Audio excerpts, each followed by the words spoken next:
Yo, John, what's up, my brother? How we doing? I'm doing all right. How you doing? Doing great. You know where you at? Clear your house.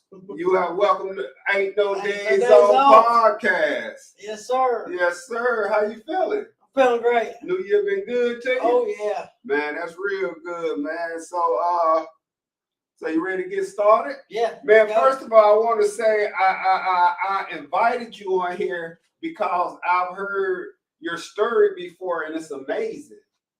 It's amazing. And like you got that voice that when you talk to somebody, like they ain't got no choice but to hear you. Yeah.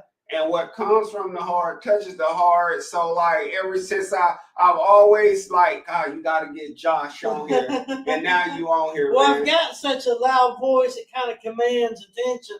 Yeah. You know? Yeah. Man, thank you for coming on here. So you ready to get started? Yeah. All right. What's your name and where you from? My name is Joshua. I'm originally from Mount Holly, North Carolina, Gaston County. Okay. How old are you? I'm 40 years old. All right, 40 years old. I was born on August the 4th of 1983. 1983. Yes, sir. Wow. So how was it for you growing up? Well, I remember a lot growing up. I remember being at my great grandma Duval's house, and I remember sitting in her lap about 4 or 5 years old, and her reading the Bible to me. Okay. I remember that. I was at my great grandma's house and my grandma's house, my papa's house a lot when I was younger because my mom and dad used to work all the time. And I don't remember my mom and dad telling me this specifically, like coming out and saying it, but I've always known that I was adopted. And what it was is my mom had like a real bad ovarian cancer when she was young, and she couldn't have kids. So I knew I was adopted because of that. And that really, like growing up, I really didn't pay too much mind to it. I just kind of shoved it off. And was it because was there love always there? Yeah. Love, attention. Yeah. Well, I don't mean to interrupt you, but like being around my family, I was always around my family, and I was like spoiled rotten, you know. And like I said, my mom and dad would work 60, 70, 80 hours a week. They owned their own company a lot of the times, you know. If they didn't own their own company, they were like the directors, bosses of the company they worked for, you know. And they were always I wouldn't say well off or rich or anything, but I never wanted anything or needed anything, or I always had nice clothes. You know, I grew up with Tommy Hilfiger and Ralph Lauren. Tommy Hilfiger was in back then. Always had Jordans on, you know, back in the 90s. Mm-hmm. So, yeah, I mean, that was my life growing up. I did move around a lot. We moved out to the East Coast, like Jacksonville or I think it was Camp Lejeune out there. Was it easy for you to make friends when you moved around? It was, because I was real young. It's like 6, 7, 8 years old when we first moved. Okay. And then we moved back down. We moved back down to Gaston County, and I was in like I think the 4th grade when we moved back. Okay. And then for the first time, I had like a real stability as far as making friends and being in the same school and knowing people and having like consistent friends that are the same group of friends. So at that point. So you said you had a good as far as the love, care, clothes, Jordans, all that was good. All kinds of love, smothered in love. So was there any trauma? I didn't really have no trauma, Lois. Not that I can really think of, to be honest with you. Okay. I mean, it was just, you know, I had a perfect little childhood.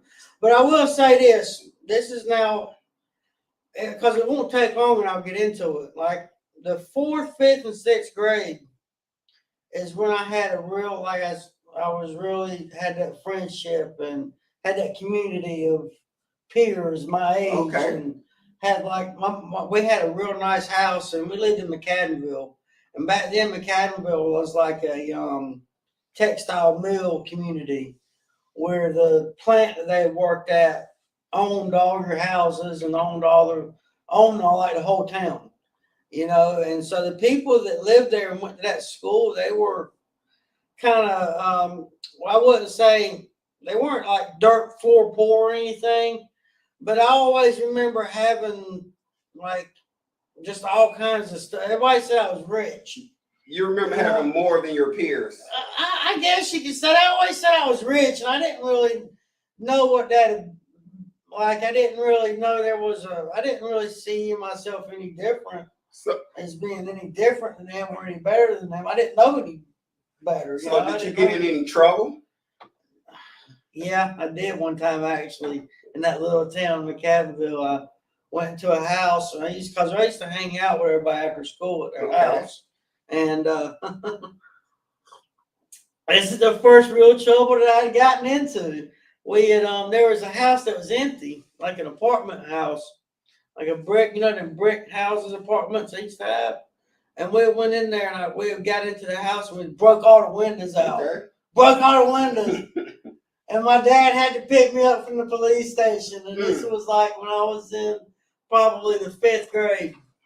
And that's the only trouble you remember getting That's into? the first time I remember getting into trouble. And really, that was about the only trouble I'd gotten into until high school. So what kind of trouble?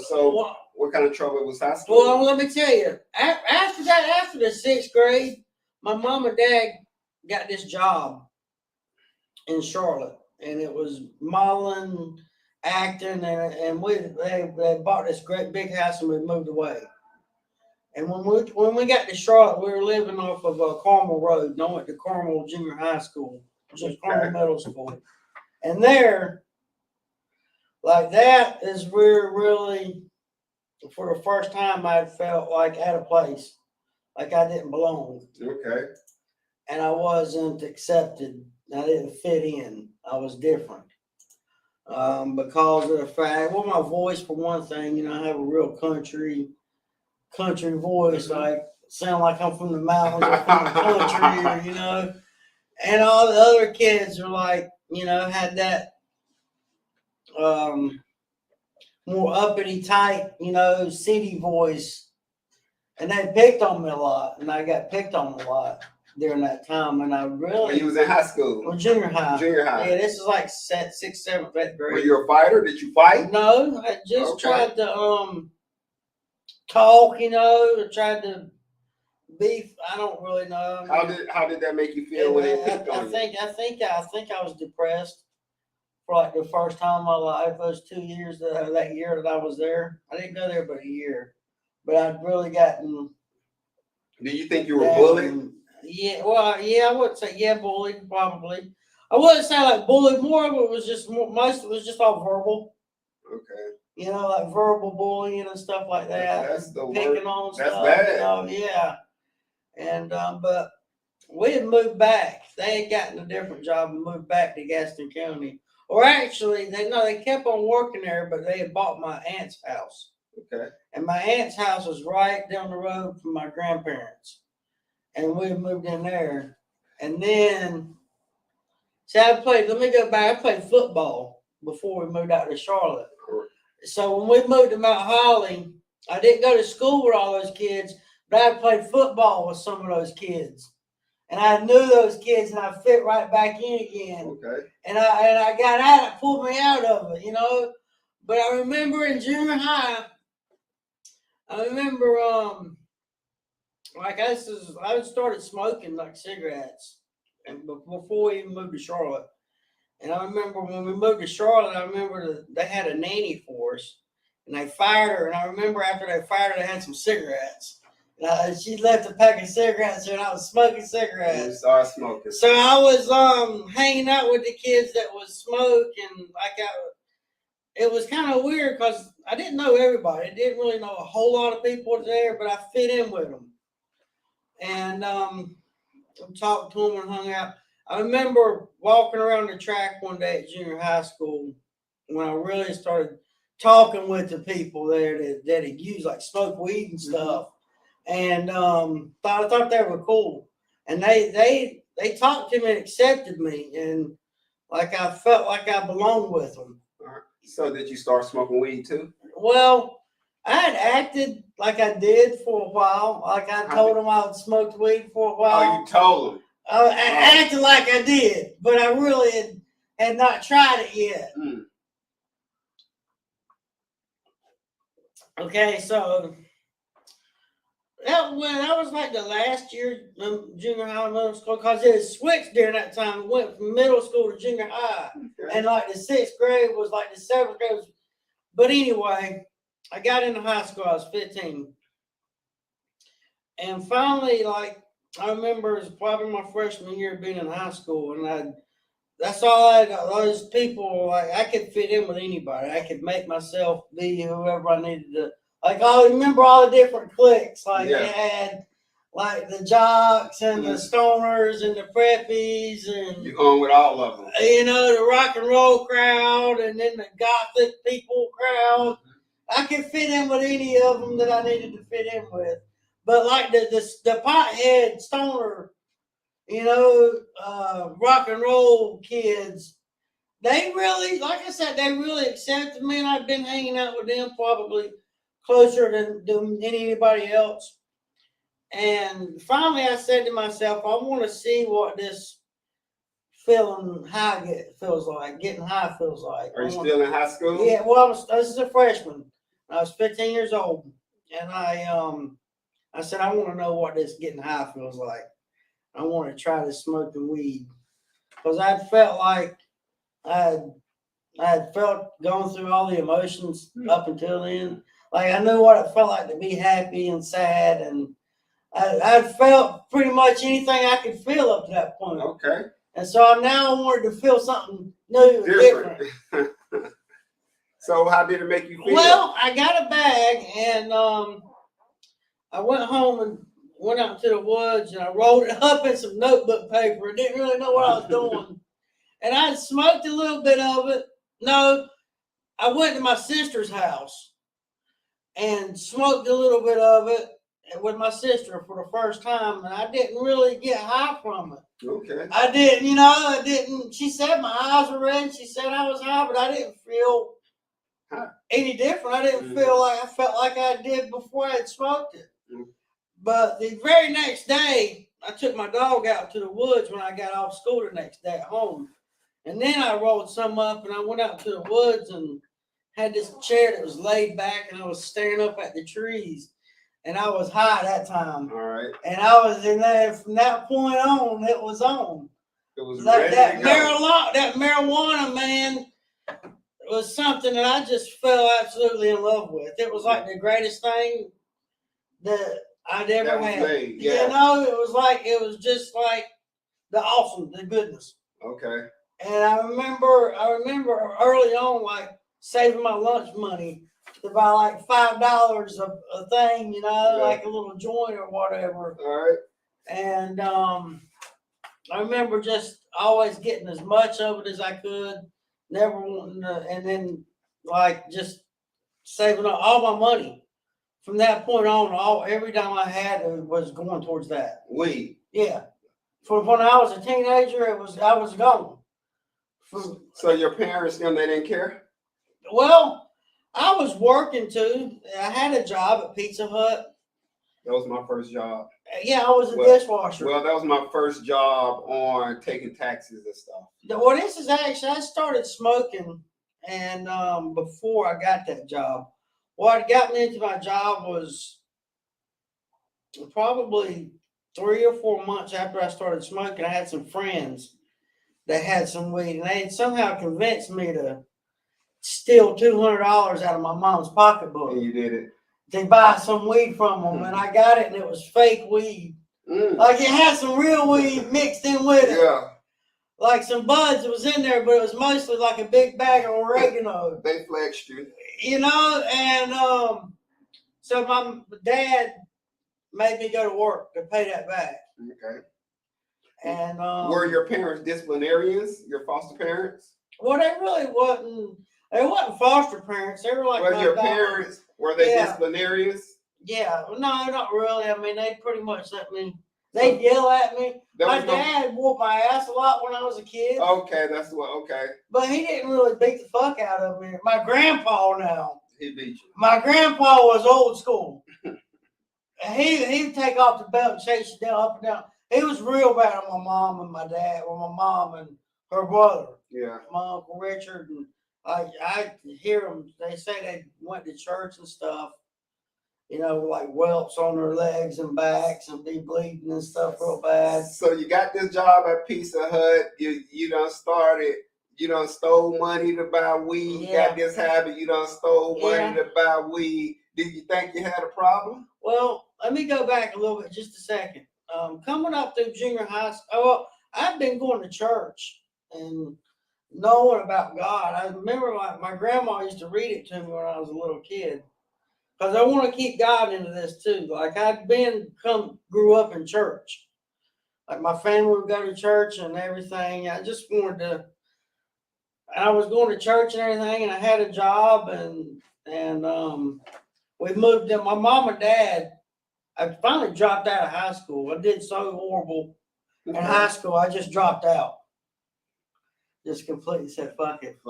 I'm out. Yeah. Yeah. And I got into college at CPCC over in Charlotte, and I did horrible at that. I went Crashed to and burned. see Piedmont Community College. Did you? Yeah. I crashed and burned Yeah. fast.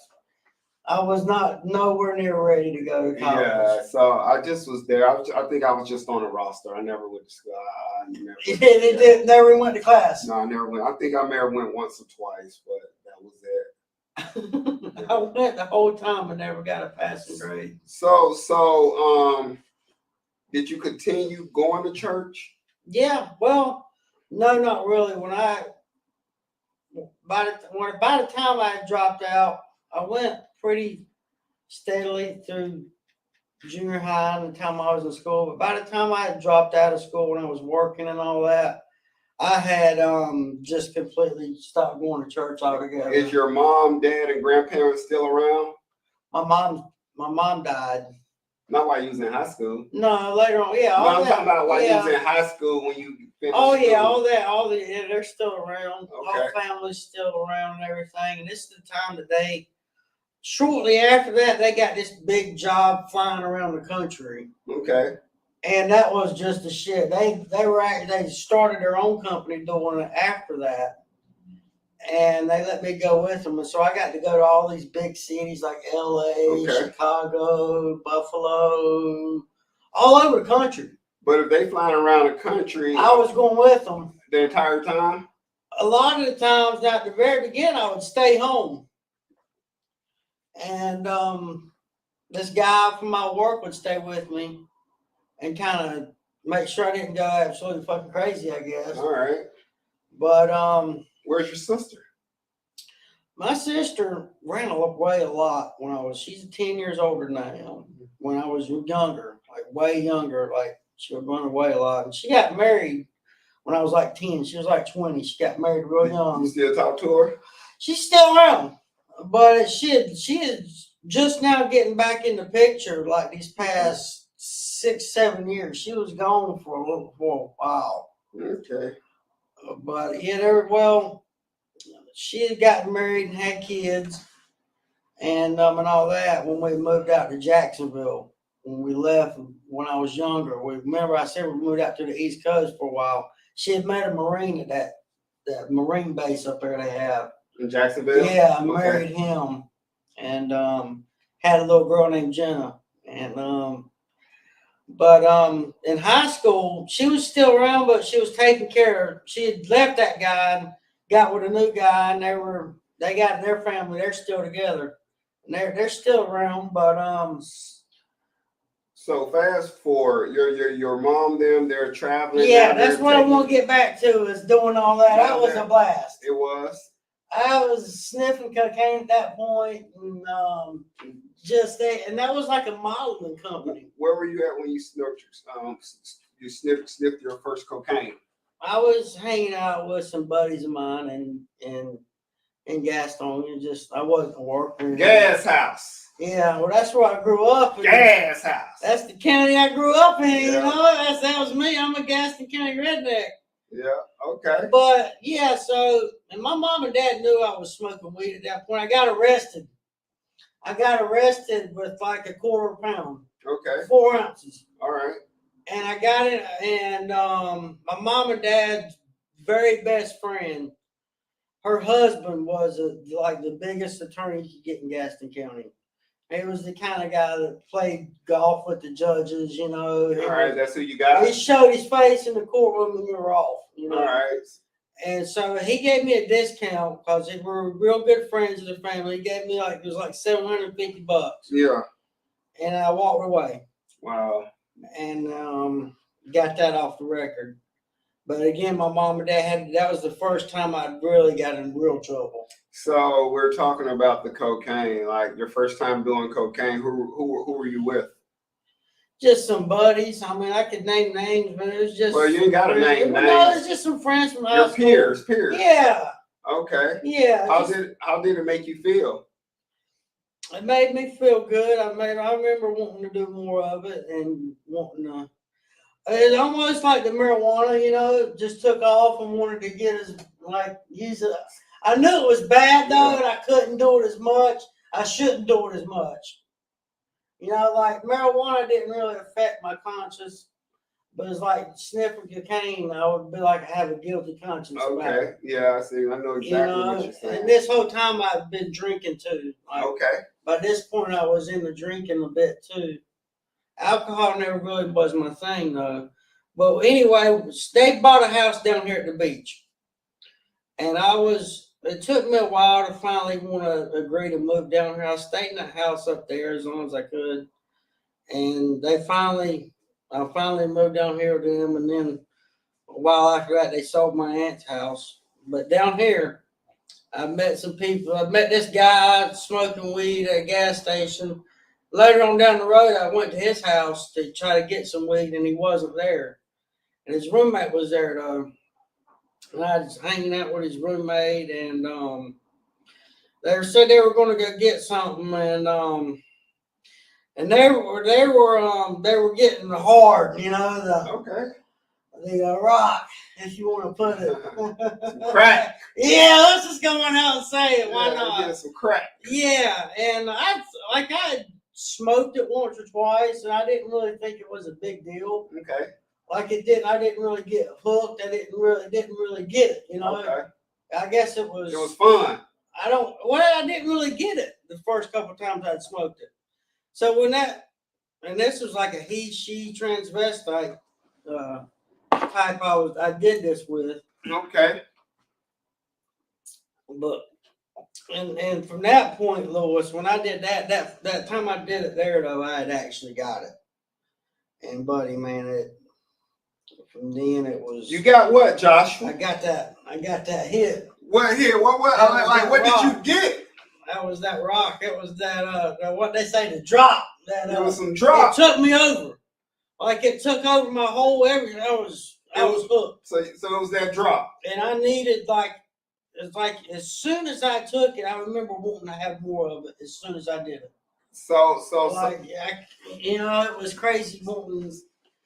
It's kind of hard to describe that feeling unless you've actually, you know what I'm talking about. Like, no, tell me about it. Tell me about what was the feeling? What was the feeling? Like it, I got real tight and like the whole body was like seized up and like I was zoned in. My head was like zoned in real. It felt like it overtook my whole body. Okay. It felt really, really, really good. But as I say that at the same time, it felt really, really good and really, really high and like jolted and zoned up and ready to go. It would also make you want more of it, as much as you could get of it. Like just completely take over everything. Everything. Like it would just completely, it'd be like you were in water, drowning in water, wanting to get air. That's how much you would want. So if crack is making you just want it all the time, of course you wasn't getting it for free. No, I was having to steal at that point. Were you working prior to? I was working. Your first time getting that drop? Yeah, I would take jobs at different places you know, work here and there. I never really put a whole lot into work because, like I said, I grew up the poor little rich kid my mom and dad had, so I just thought working was like a joke. I was like, I'd say probably 18, 19, 20 How years old were old. you when you smoked that drop? You keep saying it like that. I was probably 20. 20. Yeah. And And you're how old now? I'm 40 now.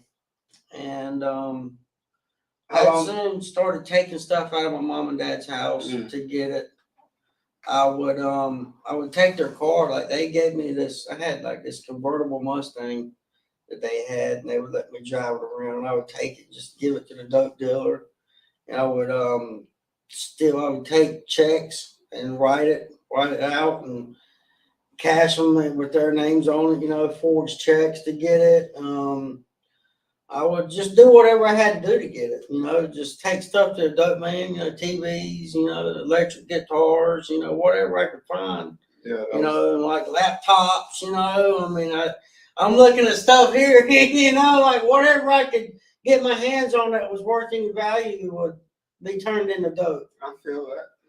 You know, I and know that's how exactly my where life you're coming was. from. Everything must go. You know, and that's how my life was. And in 2007, I decided that I didn't want to get high anymore. In 2007. Yeah, I decided. How long had you been getting high? Well, this is what I decided. I decided this is probably from 2000 until 2007. So Okay, probably 7 years. Okay. Run.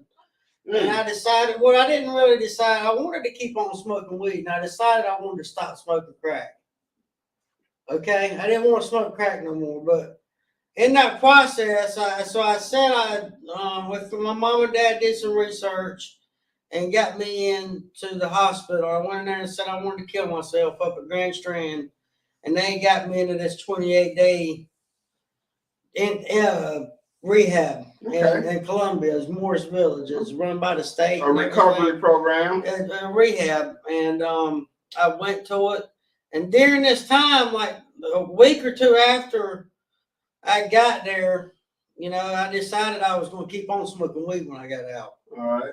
And occasionally drink a little bit of beer here and there. And that's the way I was going to do it. You know, I was going to go to their meetings here and there. You just wasn't going to smoke no more crack. That's right. Like everything else was good. Like weed, the beer is good. Yeah. You just can't smoke crack. At the time I was at the hospital, the time I went to rehab, there was a guy in the hospital in the rehab with me the whole time. And I'm not going to say his name either. He don't really come around a whole lot anymore. He used to though, but he had taken me to a couple meetings. I went to New Day up here and stuff like that, but it didn't. It was like a couple weeks after I got out of that, like I was wanting to use. And I remember what they were told. They told me to call people and talk to people on the phone and everything. And I just remember that being like the silliest thing in the world was to tell somebody that I was wanting to use. Because you're a grown man. You know, I thought it was silly. I thought it was childish, you know, and like, I don't know, but sure enough, I remember the urge coming on me and me really not wanting to do it, but just didn't know how to make that urge. So how long after detox did you go start back smoking? It was about, I'd say probably 3 weeks, maybe. 3 weeks, and you was back at it. How fast did you get back to where you was prior to detox? Pretty fast. Pretty fast. Yeah, I was immediately, like the very same day I was already back. Yeah, down to that point again. Did you have a vehicle? Yeah, I remember that was my vehicles that my mom and dad had. They were my mom and dad's vehicles, and that was one of my main tickets of being able to get dope all the time was just by renting out their vehicles. Okay. You know, I'd steal my mom's medication. You know, and she would, because my mom was always in real bad pain. She had real bad health problems. She had fibromyalgia. She had lymphedema. She had rheumatoid arthritis. She had chronic fatigue. She had blood clots. I mean, I could just keep on listing all the stuff that's wrong with her. I would steal her medications and give it to the dope man, you know. I ain't care nothing about. This went on until 2012. When 2012 came, like I remember the last probably 6 months before 2012, I was just so hard on it, Lewis. I mean, it was just Crack. It was just been to a whole nother fucking level. Mm. Like, So wait, Joshua, hold on a second. So when you were stealing your mom medication and you knew that she needed it, did it make you feel any kind of way, or you just was concerned about Joshua? I was just concerned about me and getting mine and not worried about the consequences. Or was there ever a time that you can remember she was in pain and you had done stole her medication? yeah, I remember her. Well, now that I think back about it, I remember her going through withdrawals. But what I remember most, like the most pain that she had went through, wasn't really from her withdrawing from the medicine that I take. The most pain that my mom went through was me doing the how do you say, not depressed, the disappointment in her son, her one and only son, and not knowing where he is day after day after day, not knowing what's going on with him, don't know if he's dead or alive. Like, she would call me on the phone and call, wanting to know where her son's at, you know. And occasionally at 3 or 4 o'clock in the morning, I would answer and let her come and pick me up. And when we had to go spend days looking for a car, you know, occasionally that would happen. Mm. You know, and then I'd stay at home for a week or two, and then after that, I was right back at it again. Take the car again. You know, and it stayed like that until 2012. Like, I would come home, when I got in the car, I would come home, and I would steal stuff and take it back out. You know, as long as I would steal stuff and get money. Sometimes I'd work and keep a job long enough to get a paycheck or something, you know. Okay. But I mean, it really wasn't anything consistent. But in 2012, my dad come and he said, hey, I'm done with you. You're leaving. You're not allowed here at the house no more. Mm. You know, you can go to hell. You're done. You're not allowed here. We don't want to have anything to do with you anymore. You're done. Mm. And at that point, I had a girlfriend at that point. She was a married woman. She got into all kinds of mess, just as bad as I was, you know. But she was like this cute little blonde that was married that I had a crush on. That I got to screw with sometimes, you know. It made me happy. But I remember him coming to me and saying that we're just done with you. We won't have anything to do with you. And then I said, well, I'm going to go back. I'm not going back to rehab again unless I can go to the same place I went to before. So I had to wait a while, and eventually I got to go. And I remember my dad driving me up there to that rehab again. And I remember him dropping me off. And I remember saying to him, but this is something that you're making me want to do. It's 2012. You're doing, yeah. This is March. When I got there, it was March the 7th. Okay. My clean date was March the 7th, 2012. And I remember saying to him, this is something you're doing to me. I don't really want to do this. I remember saying that to him. And I also remember staying there. And at this point, like, I realized this is when what they say, like, the pink cloud started forming. Mm-hmm. And this is like the first time that I'd been clean more than a day in years. So you mentioned pink cloud. That's where you're feeling good about yourself, got a little bit of weight back, you know, eating, I got rest. Like the first day I had clean and more since 07 when I've been there. Wow. You know, and like I started feeling like I had a smile on my face. Mm. And all these emotions that have been bogged down from years of drug use started coming out, you know, and like the happiness would come out and sadness would come out, and it just felt really, really, really good all of a sudden. Mm.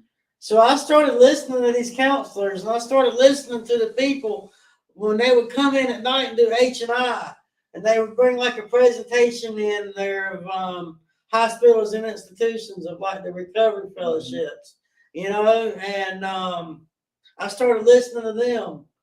And I made it a plan. I'm going to do whatever they tell me to do, and I'm going to do what they say this time. Yeah. You know. So did you stay clean? Well, my mom and dad wouldn't let me back at the house.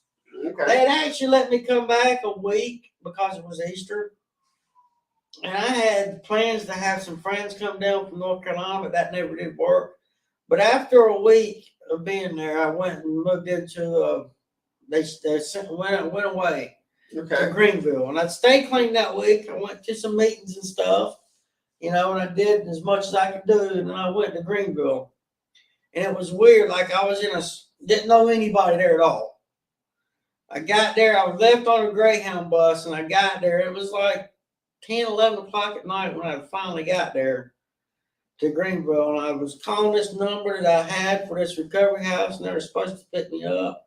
And I remember being in that town 10, 11 o'clock at night in the middle of the night, not knowing anybody. And it was March, so it was a little chilly. This is the upstate in the mountains, you know, and not knowing anybody. And I remember being almost scared at that point, not knowing what I'm about to get into, like the fear and the uncertainty, I guess you'd say. And this recovery house was like no joke. It was like nothing they have here in Myrtle Beach. It was an abandoned hotel, and they had like hooked up with Greenville had like temp services all over the place. Okay. So when you got there, they sent you to a temp service, and you were working the very next day. And the recovery house would take your paycheck. You signed a power of attorney, and they would take your paycheck from you. And they would give you like $60 a week until you got caught up on all the money you owed them. Okay. And you'd have to. It was like you walked in owing them like $800 or $900. So and it would take 3 or 4 months to finally get it caught up before they would actually give you your paycheck. How long did you stay there? I stayed there for a whole year. And you stayed clean the whole time? Well, I'm going to tell you, I've been there for a week or so. I was actually fortunate to be able to get my own job working at the BMW factory. I told them that's what I wanted to do. I went up there to the place. They took me up there, and I got the job working at the BMW factory in Greenville. And I thought that was the shit. Mm-hmm. Like I thought, like mine had a friend down here that said that was his dream to work there, you know. So I got to work there, and I just thought that was the shit, you know. I was working at BMW. You know, I had to take a drug test to get in. I passed the drug test, a little P test. Yeah. You know, and I remember working there all in the middle of the night. But I remember getting off and going, and because they would take you to meetings too. Okay. That recovery house had a little van. They'd take you to the house. They had meetings there. They had it was like a big abandoned motel that they had turned into a recovery house. It was 2 people to a room as motel rooms. But on the bottom, they had blocked out like 4 or 5 rooms and made it into one big open meeting spot. So they had meetings there, but I got in the van and left to an outside meeting. And that outside meeting that I went to, that's the first time I really heard the message of recovery, the life-saving message, the identification of hearing somebody tell their story and speak at a real recovery meeting that I felt that me too. I felt like that. I can identify with that. So somebody shared their story and then you it wasn't a story more. It was like an open discussion. Okay. They shared. But I heard like 3 or 4 different people, you know, share. And like I got there, the meetings they went to in Greenville, it was weird because they were all like black people there. Okay. Like I remember going there and being like one of the only white people that was there at all. But I tell you, it didn't really, for the first time in my life, I was in like a different kind of environment like that. But it didn't matter. Like I felt welcomed. I didn't feel a part of or against or it's different. I felt like I belonged there, and I felt accepted and welcomed and warmed, and you know. And that's what I wanted to ask you. growing up, like while you was in high school and after high school, did you feel accepted and wanted? Like, did you feel like you fit in, or The crowd that I did. The only time I didn't really feel like when I went away, when we moved to Charlotte, that really being around all those kids in Charlotte that made fun of me and stuff. That was like really the first time, Okay. the only time I really did felt out of place. Okay, all right. So you working at the BMW place? Yeah, and I got 90 days clean. Mm. Well, I had 90 days working at that BMW place. A little over 90 days clean. You know, I'd been there. What? You know, it was like a month I had clean before I Mhm. even got to Greenville. So after working at that place, BMW, it was through a temp service that was through a subcontractor, but you had to take a hair test after 90 days. Mhm. And I remember going to the hair test, and I remember a couple days later them calling me and telling me that I failed the hair test for marijuana and cocaine. And I said, well, how is that even freaking possible? And you had not smoked since you've been clean. I had not used any cocaine or smoked any marijuana since March the 7th. Okay. And this was 4.5, 5 months after that. Mm. You know? And I remember the very first thought that had come into my mind was I want to use. And I talked to the manager there, and he calmed me down and everything. And that didn't last, though. That wanting to use kind of went away pretty fast, like on its own. Did they let you stay at the job? No, they fired me from the job, like I couldn't go back to work. The recovery house got me I went and worked at one of their temp services a little bit, and then I got another job. I'm sure they pissed you when you got back. I mean, Yeah. you took your analysis Yeah. for them Oh, yeah. when you got back and passed. Yeah. But they were real strict. Like, they would knock on your door at 5 a.m., and if you wasn't ready to go to work, you were getting kicked out of there. You know, they were by the balls, that place was. Well, they had so many people trying to get in. So you're at this. So how long did you stay there before you transitioned out? Well, I stayed there for my whole first year. You stayed there for a year. I remember going to that meeting, and I remember there being a NASCAR race at Darlington on TV, and this was in the summertime. Or no, this is actually Labor Day in September. And I remember, I remember thinking, getting home from the meeting, and I remember thinking, watching that race, thinking that my dad's there, you know. And my good buddy, I called him my brother. I said, my dad and my brother's there, and they're probably having a blast and drinking beer and stuff. And I remember thinking to myself, I'm supposed to be there drinking beer right now too. Mm-hmm. And I remember wanting to go leave that recovery house and go and get a beer and bring it back there and watch it and drink it while I watched the race. And I remember thinking that's what I wanted to do. Did you do it? And it was very soon into my thinking that I was starting to obsess and compulse about actually really wanting to go and get a beer. Yeah. And I remember that telephone. And I remember them saying use that telephone. So for the first time I tried it, I said, why not? I want to try it. I want to try this telephone thing. And I remember calling, and I looked at they had a list of all the people at that group I went to. They had their own phone list already printed up to give people. And I remember looking at the clean dates on there. And there was this one on there, and this was 2012, and there was this one on there that had a clean date of it was like 1987. Mm. And that was the longest anybody had. So I called, it was a lady, and I called her. And she said, well, the first thing is you're supposed to call me.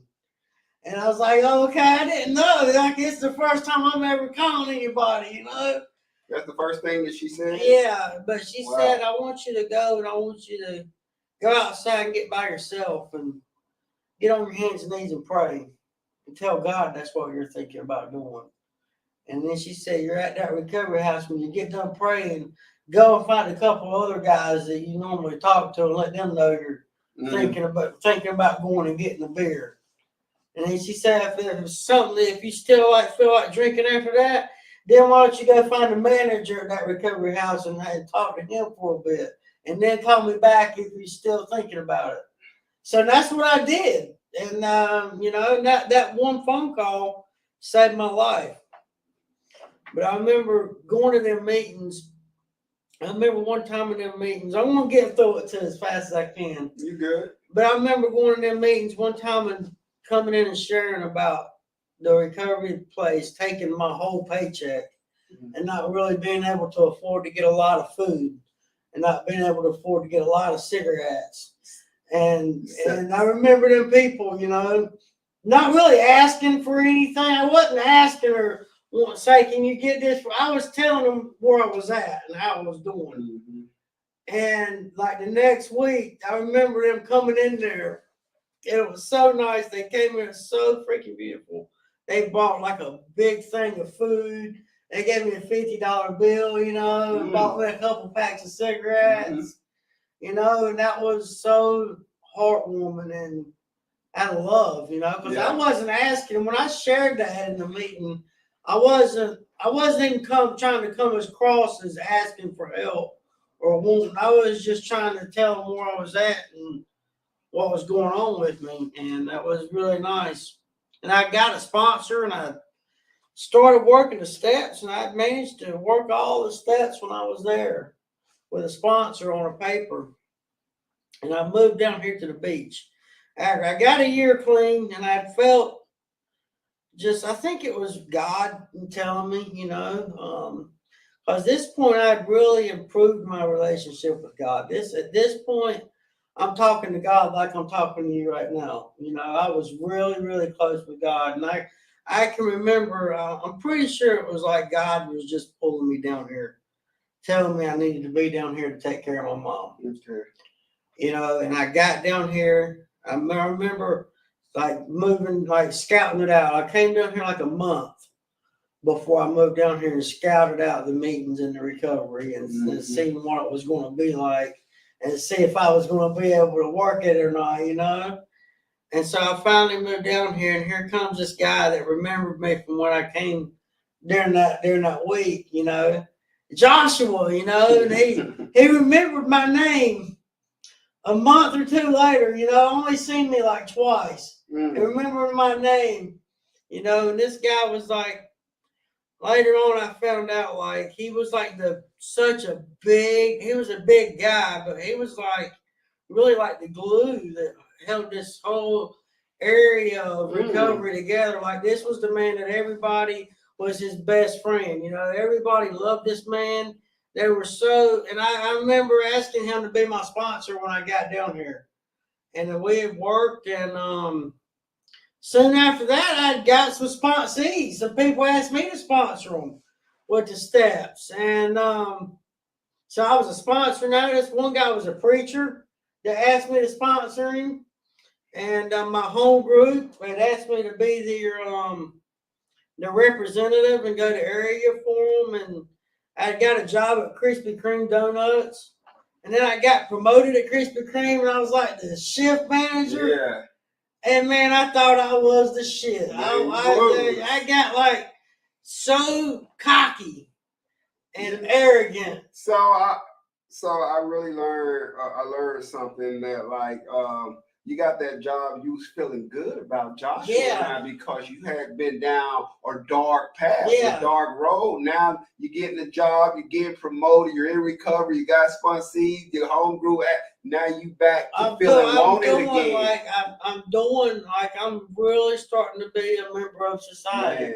Like everybody else, like the people you see driving their cars down the road, going to work, that's what I'm doing. I'm like a regular person of the world, I'm doing all this, and I get real cocky all of a sudden. Like I see people that are coming here, and they would come into the meetings that I would be going to, and they would talk about relapsing and getting high again. And I remember hearing some of them having like years clean and still ain't worked all the steps. And I remember picking those people apart and thinking I was better than they was. I remember I remember I was doing I said something in the meeting, and you know how we say those you know how we say those things during the read, and at the end of the read is when they read like how it works or somebody, and we were saying that this addict came right behind me, and he said we don't need all that stuff in our meetings. He said it to everybody. Oh, yeah? I felt kind of bad. Like when they're chanting, when they doing it, like when you read and we say, like the chants and stuff. And he came right behind me. And he came right behind me and said that they don't need our readings. A lot of people don't like that. And they don't like that. I didn't do it. I didn't do it that, but I'm just talking about how it made me feel at the time.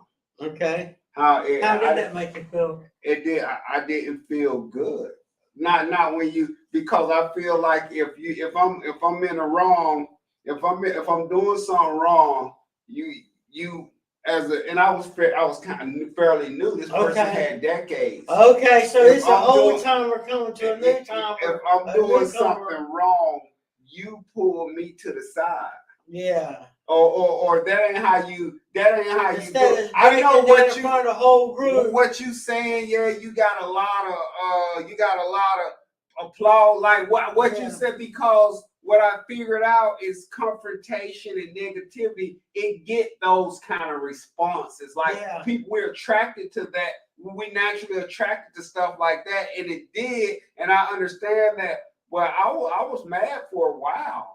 I was mad for a while. Like I had to do some work on me. Yeah. Yeah, I didn't feel good. I stuff was running through my mind like. This wasn't me, was it? No. Okay. Like that stuff. Like just punch him or do something, because you never less than you don't know, like that ain't how you do stuff. Not that ain't how you handle nothing. If you want, you pull people, and I've seen it several times. Okay, so this sponsee that I got was a preacher. Okay, let me tell you about that since you're talking about something like that right there. Okay, so this sponsee comes along and he starts getting into the steps, and he spits out his first 3 steps really, really good. You know, and this dude's like a preacher. And he gets to the 4th step, and he gets stuck. And like the way that I was going through that particular step, like I was told to pray for 10 days for the willingness, pray for 7 days for the willingness to get honest. Okay. So that's what I did. I prayed for 7 days and asked God for 7 days.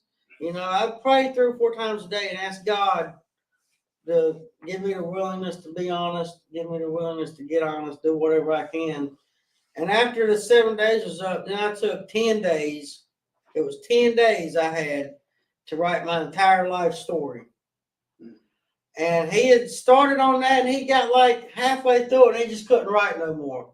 And this had gone on for a couple weeks. Like the 10 days done come and gone.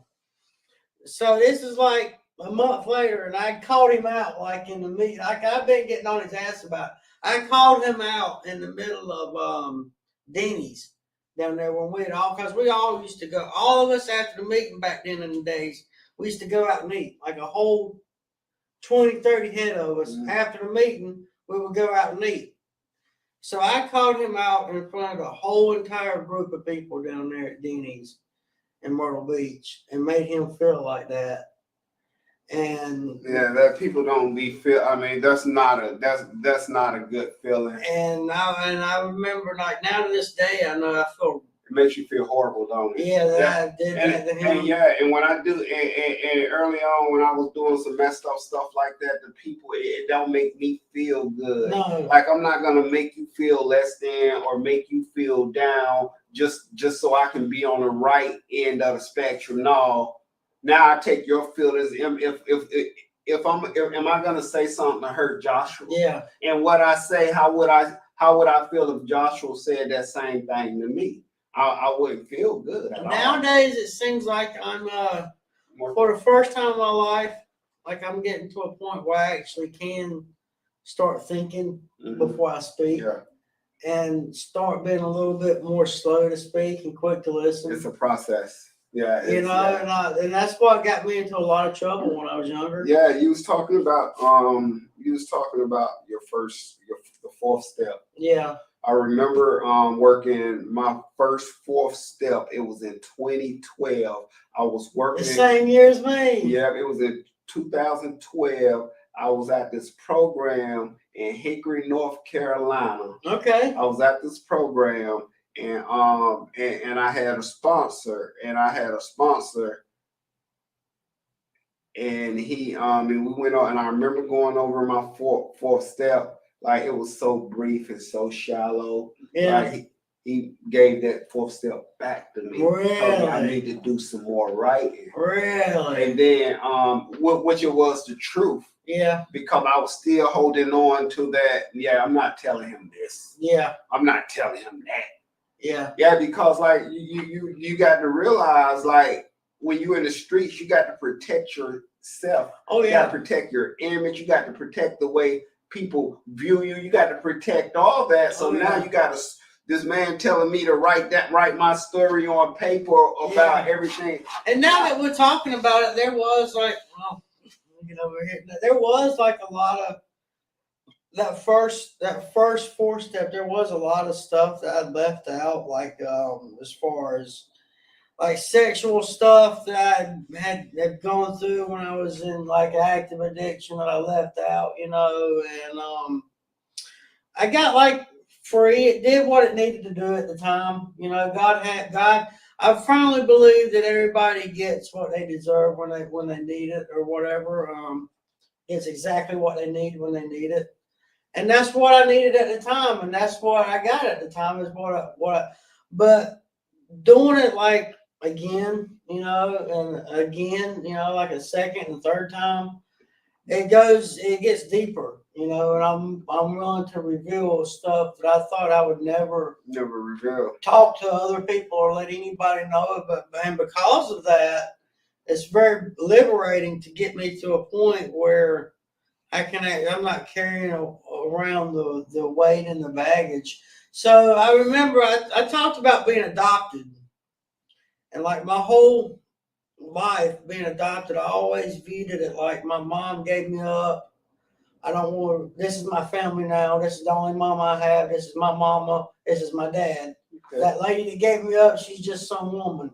And that's the way I seen it my whole entire life. Okay, and that's the way that I looked at it. And when I'd gotten to Greenville and I was in that recovery house for the very first time, I remember that came up, me thinking about that, Lewis. And I don't know how long I had clean at that point, but I do remember it was in my first year. And I remember talking to one of my buddies there and saying, and I became willing to say something and talk to somebody about it. And I remember just crying so hard. Like I'd never in my life cried that hard over anything before. And I remember you're talking about that particular. Yeah, like I remember saying that I'm willing to admit that's my mom, and I'm willing to talk to her and find out more about it and get involved with it.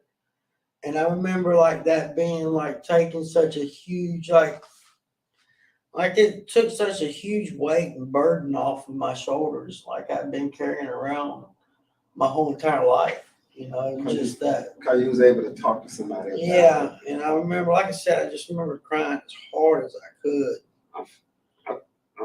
And that was like the first little healing thing that I had. When you're able to talk to someone about something you're going through, it's so free. Yeah. It's so much freedom. But now it's hard to talk to somebody because you got so many judgmental people. Oh, I know. And it's got to be the right person. And a lot of times you hear like, oh, once I put it on the floor, I've done some work, and not everybody ain't done that work. Yeah. And some people, like, everybody ain't done that work. Yeah. You know, so I'm at a place in my life right now where I can admit anything that I've ever done. Yeah. If the occasion come, if it need, I can Yeah. admit anything. I don't have secrets. I Yeah. don't got no secrets no more. You Yeah. know. And it takes you so much off of It you. does. Like the weight is gone. Like it's just so Yeah, free. it's and free, man. liberating, I said that. Yeah, man. Listen, I was in I told my story, and I was saying and what was so crippling about me in my story is the part where I sold myself for drugs. Yeah. And like people knew that, and not like a lot of people. Some people knew, but not a lot of people, because they was around when I was using drugs. Yeah. And I was doing all this. So for me, like, to get on my podcast and say, yes, I did that. That's how I use. Yeah. I use hard. Like I remember like some of the stuff I got into that I'll share here just quickly. Like I remember one time having to grab this guy's ass and squeeze his ass, and while he got off, and that was kind of screwed up and messed me up a little bit, And I remember another time having to like pull on this guy's nipple while he smoked, and that was kind of screwed up. Yeah. I didn't really have to do a whole lot sexually, like, which I'm glad and fortunate of. I thank God that I didn't, that really wasn't a bottom that I had to go through. If opportunity would have presented Exactly. itself, Probably so. Yeah, I wouldn't put myself past it. But I do remember, like, all this time having that job at Krispy Kreme and having that sponsee. And I had a really banging hot girl over there back then too, that was in, like, I met her in recovery and having all this nice stuff. And I thought I was somebody. Mm-hmm. I was cocky. And as the book says, cockiness is a red light indicator. And I thought I wasn't really anonymous anymore. I didn't really have any anonymity because I was better than everybody else. And shortly after that, Lewis and me, steady thinking I was better than everybody else. I remember coming home from work and not feeling like going to a meeting. And I remember I was at a point where I was going from probably, I'd say 7, 8, 9 meetings a week, and dwindled down to 1 or 2 a week. And shortly after that, like, I had a thought of, just like a random thought of using, like, of drugs. And it passed, and a day or two later it came back, and it stayed a little bit longer, and it passed again, and then this would go on and off and on. And like, I think a couple weeks into it, before you knew it was like every single thought that I had, that's all I could think about was drugs and using. And I was clean, but that's my whole entire thought process. My mind was set on using. And you wasn't picking up the phone. Didn't call. I called people, but didn't talk about that. Yeah. Didn't talk about not wanting to use. So did you use? I called. I remember calling this guy that's passed away now. You know who I'm speaking of, but miss him terribly. But because he had relapsed. He was a guy that had relapsed, and I remember calling him and telling him I was thinking about using and thinking about actually doing it. And he told me it was going to suck.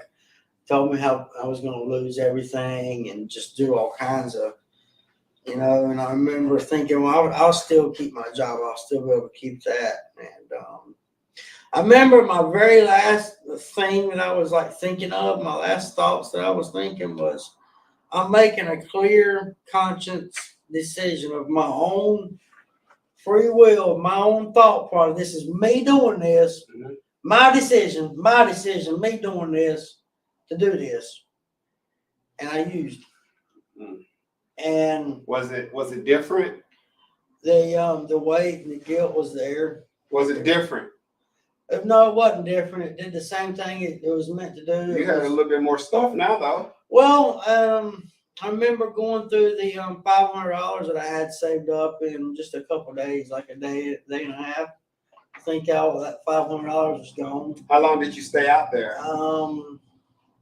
It was just probably a night or two, but Then you came back? no. Like I remember people from the community like calling me. Yeah. Like people from the recovery community, the 12-step community, like dozens of them just calling and calling and calling and calling. I didn't answer nobody. Mm. And I remember, because this is what happened. So I just got so bad on it, and it got to the point where I was willing to do whatever I could to, got back to that point again. Yeah. I was bad. Desperation. Whatever. I was an animal at that point again. And this is probably like not even a year later, but I remember thinking about this for a while, and actually one day I finally got up enough guts to do it, and I was at PetSmart over on 544, Mm-hmm. and riding around in that parking lot, and I rode around in it for probably 45 minutes to an hour thinking about finding somebody and robbing them.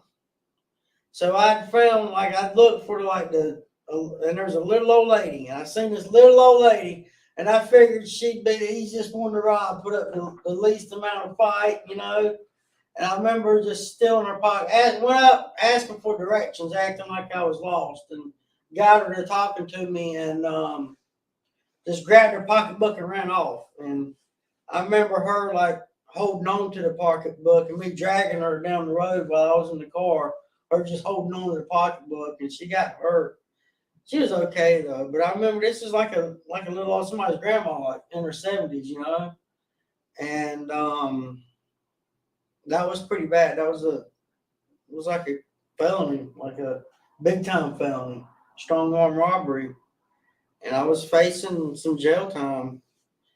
And so the lawyers that I had, they were able to get me on drug court, and I went to drug court, and I don't really. You completed it. I completed it, and I really don't. This is during the time that I went to drug court. My mom had died during that time, and towards the end of it, right before I completed it, my mom had died. And I remember, this is what I remember. I was clean for like 2 years at this point, right when she died again. And I remember somebody, and this is like another God thing. I remember like talking to, because I had talked to so many people on the phone. Because that's me. I'm like a telephone junkie talking on, Mm-hmm. And I remember saying like, well, I was clean for like 2.5 years, and then I kind of relapsed and went back out, and now I'm clean for 2.5 years again. And they said, well, just stop and think you gave your mom the best 5 years that she'd ever had in her entire life. And to this day, I swear that was God telling me that, Wow. And I remember the community was there. But I remember also being in that and doing that bit of recovery. I was doing it for the court. I really wasn't doing it for myself. Stay out of jail. Just to stay out of jail. I didn't really, and I remember the drug court recovery not really feeding me as much as the 12-step recovery would. Not getting as much out of it. So was you going to drug court in 12 Oh yeah, step? I had to. That was a part of was like a thing of the. So how long do you have clean today, right now? I have 2 years, just had 2 years. But this is still, I went back and got high after that drug court. After drug court? Yeah, I went back and used for a couple more years. And but you made it back. Yeah, I made it back. I'm almost done here. This is the thing. I'm almost done. I had gotten out of work real bad. My landlord that we had in Conway, I lived at this place for like 4 years, okay? And he was like a sex fiend. Like he had a little girl, like she was younger than I am, a little bit younger, in her 30s, And it was like his sex girl. But he had told everybody that was his daughter, but it was actually like his little sex girlfriend. And then he had a wife, and then he had a son. So them 4 people, him, his son, his sex girl, his wife, all 4 of them owned all these properties that he maintained and all his rental properties, okay? And he had went online, and he was like an old man, didn't really know too much about Facebook or TikTok or the internet or anything like that at all. It was like an old man, in his 70s, 80s. And he had wound up sending, I think it was $74,000 overseas for a mail order bride, and the mail order bride was like a fake person that didn't really even exist, and he was like completely broke. And his son and his wife mainly forced him to sell all of his rental properties to recoup some of his money. So what I was the last, me and Jeannie were the last people there out of all of his trailers that he had.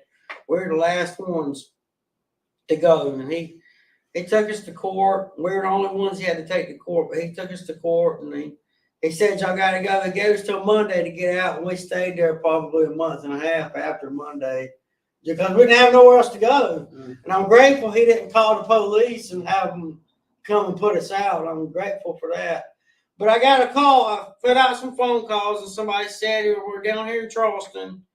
We'll pay you $1,000 a week to go and do some drilling work down there. So I moved down there to Charleston and got down there in this hotel room.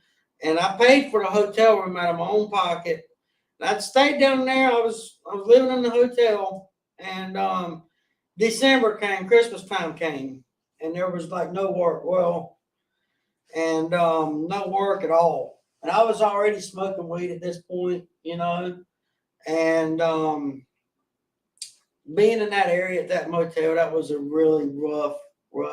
There's nothing but prostitution in and out, drugs in and out, homeless all over the place. Just a real bad area in that hotel I was in. And it wasn't long. I was stepped outside and said, "Hey man, I got some ice." I was out there smoking a cigarette, and it was like, I got some ice. And then I was off, and I was gone. Back to the races. And I remember my wife calling me, because my wife had her own problems going on then, and she was kind of like totally dependent on me. Like, had her own problems. Okay. Yeah, I don't really want to get into that. Okay, no. She was like, basically, her whole world revolved around me at that point. Okay. And I was gone, and I remember in there, her being locked up in one of the hotel rooms with that guy, and her walking around outside the hotel rooms, calling my name, screaming out my name, wondering where I was at, and having like the maids at that place call me and scream where I was at, and knocking on doors and calling my phone and not answering. And there's a lot of pain there. It brings me back to way back when, before I ever even got clean, and my mom calling me on the phone for days and days, wondering where you at. And there's a lot of pain there from that. So it really is. So with you being clean a little bit over 2 years now? Yeah. Well, after I went through that, it was at Christmas time, on Christmas, and I called somebody and I said, I'm getting clean. And in January, and I didn't have no more work. The work stalled up. Didn't go to work for like 2 weeks. And I said, I'm getting clean. On January 1st, we moved back up here into my neighbor's house. I was living right beside where I used to live, my neighbor's house. I went to the meeting here at the coffee shop, and I picked up a white key tag. And here I am today. You went over 2 years clean. And so let me ask you this. So how do you continue? How have you stayed clean for 2 years? Well, I've done everything that you're supposed to do. What are you supposed to do? Well, I've just completely thrown my life into recovery. I've worked the steps, started getting into the steps again. Really haven't worked them as much this time as I have applied them, because I've worked them a few times. So today you have made them phone calls. You got your network. You got numbers. You don't go back to the block and all that stuff. I stay away from the old pieces, the bugaboos. You don't want no more of that drop. No. And like I said, I've thrown my life completely into recovery. I've gave it everything I've got. 100%. You know, complete. I remember this, like I did do the first 2 steps, and I remember this question on there on that first step saying, what are the benefits of surrendering your life to the program? And I couldn't get with that. Okay. There was like a block there. I was like, I'm not doing that. I don't know the benefits of it because I've never done it. I'm not giving my life away to this program. So And so I called somebody. It's really screwed my head up on this. I had called several people. I brung it up at meetings, so this one guy asked me. He said, "Well, what makes sense to you?" And I said, "Turning my will, and my life over to God. That makes sense to me." And it took me a while to get to this point, but I finally said, "You know what? I surrender." I got sat down at the table. It wasn't nothing else there. The lights were. It was like this right here. You know, it wasn't nothing going on. And I broke down. And I said, "You know what? I'll turn my life over to take care of this program. Yeah, here it is. Take it from me. Do whatever you want to do with it. I give up." I remember that surrender. I remember. You know, and since then, I've just been keeping an open mind. And I remember surrendering to the program because we surrendered to win today. Yeah. We keep fighting. We just gonna keep on getting what we always got. And that's up until this point, like all my surrendering that I've done before that point was to God. You know, like giving like I'd been through the first step, but not that way. Not that way, okay. You know, thoroughly. And I was like, well, I'm giving my life to the program now. You know, and this is like something completely different than God. I mean, I know it's a God-given program, yeah, but this is like something that man has his work in on too, you know. Yeah. So, and a lot of times I see a lot of people, they try to combine the two and mix the two. When it is, they try to combine and mix the two with that thinking, the same way you thinking right now. Yeah. And what that does, you can't enjoy all the benefits that this program has to offer. No, you really got to surrender. You got to surrender to this program. Yeah. You know, I surrendered to the program, and that got me to the point where I could realize actually God's something that's bigger than that. You know, God is he's over all that, but the program is structured for us. You know, so I've tried to give it away to God and clear up some of my shortcomings. I mean, my defects are there, and that's what my defects are. You know, they're going to be there, but acting out on them and having shortcomings of my attitude and my actions, you know, that's something I still do, but I try to keep a watch on it, and keep a tight lid on it, you know. So you got to get this program 100%. Yeah, and I try to admit when I'm wrong today, and because I've applied this program thoroughly, Lou, because I've given my life over to God,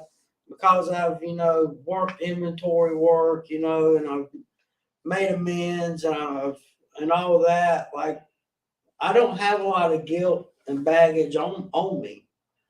So when I can get up in the morning and I can pray and I can meditate, when I meditate in the morning, I don't have the weight of 1,000 wrongdoings on me. Yeah. I don't have Feels good. I don't have all this negativity and all the bad crime and the awful stuff that I've done to people. I don't have that weighing me down and pulling me down. So I can go to God in the morning time with a clear conscience and be clear and be able to meditate and not have a single thought come into my head for a minute, 5-10 minutes at a time without even a single thought coming in, like total clarity. Like nothing there, that's peace. Like a real conscious a clear conscious contact, something that's truly marvelous. Like the words in my mouth can't even really tell you how good it actually can be. Like God, there's times when I feel like God's got me and I'm getting on it now. Because this is the part I really like talking about, like I feel like God's got me in the palm of his hand, like, and he's holding me and Mm. guiding me and putting me where he wants me. And like I feel like there's nothing that's going to hurt me in the whole world. I feel safe and I feel at peace, and I feel like it even goes deeper than joy. It goes into like words like serenity, and it gets into words like enlightenment, and gets into words like tranquility It's and deep. bliss, you know? Yeah, deep. I felt that joy just now when you were saying that. Don't you wish everybody could feel that? Well, they can. Anybody, Okay. it's just Anybody they got to can do feel the it. work. If you want what I have, you Okay. know, you got to do what I did to get it. You know, and that's what I tell people. There's nothing special about me, You just did the work. you know. But I do wish everybody could have that, you know. But it's a lot of people, I think, in society in general, are addicts, whether they've gotten high on drugs at any point in their life or not. You know, there's people addicted to work out here. Yeah. There's people addicted to sex out here.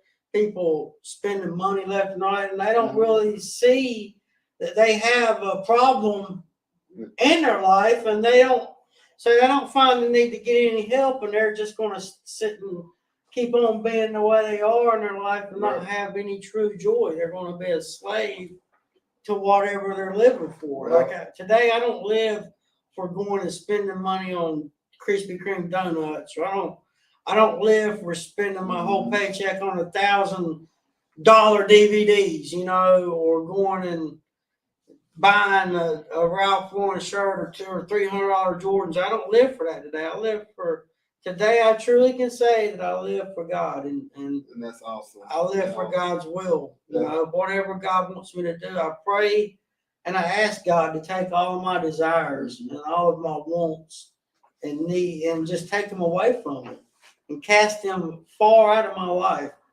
And I pray and ask God to project His will onto me and mold me. Let me be put in His hands and mold me into the person that He wants me to be. You know, and that's and He can do it. He can do it. And evidently He's doing it. Like I'm here to tell you, like before, when I was in Charleston, like I was homeless. I moved into this lady's house that was my neighbor. And the only reason she let us stay there is because her like boyfriend, you know, fiance was dying of cancer, and she let us stay there and help her take care of him. And as soon as he died, we were gone. And I had the little white shit box car that I drive and one or two pairs of clothes. That's all I had. That's all I had. And now you look at me like I got more than a job. I've got like a career, you know, that I'm going to probably work at for the rest of my life. You know, I've got probably 300 to 400 people I can call on the phone right now and just come over to their house like I am right now and just kick it. You got joy, you got peace. But other than all that material possessions, like the house and the cars and the wives and the clothes, I've got stuff like you were just saying, peace and joy. And I've got like all these spiritual values, like anonymity. Like today I realize I'm not better than anybody. You know, I'm not worse than anybody. But you're not less. Like the only thing different than me and the person that's out there sticking the needle in their arm is that I've heard the message. I've heard a message of recovery, and I've chosen to do something. So what's the message? Give us the message. What's the message? Well, you hear the age-old saying, you know, that any addict can stop using, lose the desire to use, and find a new way to live. And we want to thank all y'all for tuning in. My name is Lewis. I'm Joshua. And this is Ain't No Days Days Off. Holla.